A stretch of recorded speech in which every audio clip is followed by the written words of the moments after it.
Hallo Gangsters von Paradise. Ich habe gedacht, ich mache wieder so einen kleinen Reminder. Am Freitag ist es soweit. Heute ist der 27. In 4 Tagen.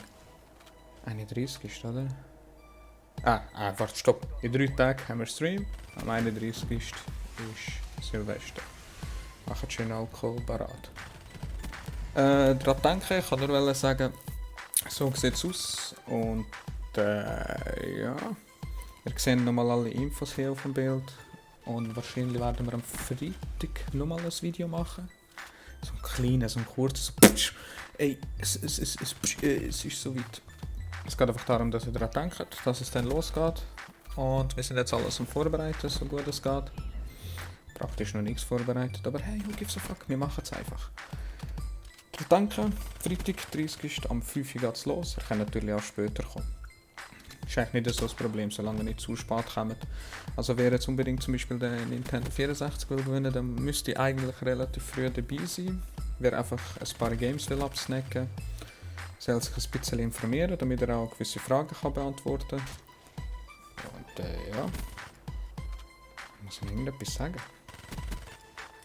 Twitch.tv/greengames. Ihr habt alles in der Info, geht einfach runter.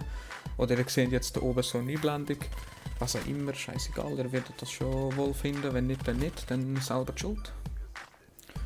Und ja. Ja, habt ihr es notiert? Könnt ihr es gerade live machen? Ich höre immer noch nicht, dass ihr etwas macht. Okay, ich gehe jetzt einfach davon aus, ihr habt es gemacht, obwohl ihr es nicht gemacht habt. Aber hey, scheißegal, hey. Also nochmal.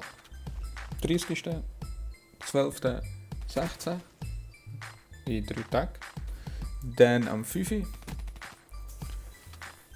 Twitch TV Green Games. Ihr seht alle Links unten in der Beschreibung. Einfach drauf anklicken und fertig. Und dann könnt ihr euch Games snacken zum Weihnachten, falls ihr noch nicht bekommen habt, so wie ich. Ich warte immer noch. Wir haben über 1000 Stutz gesammelt, also wir haben genug Games zum Verteilen. Also, let's go!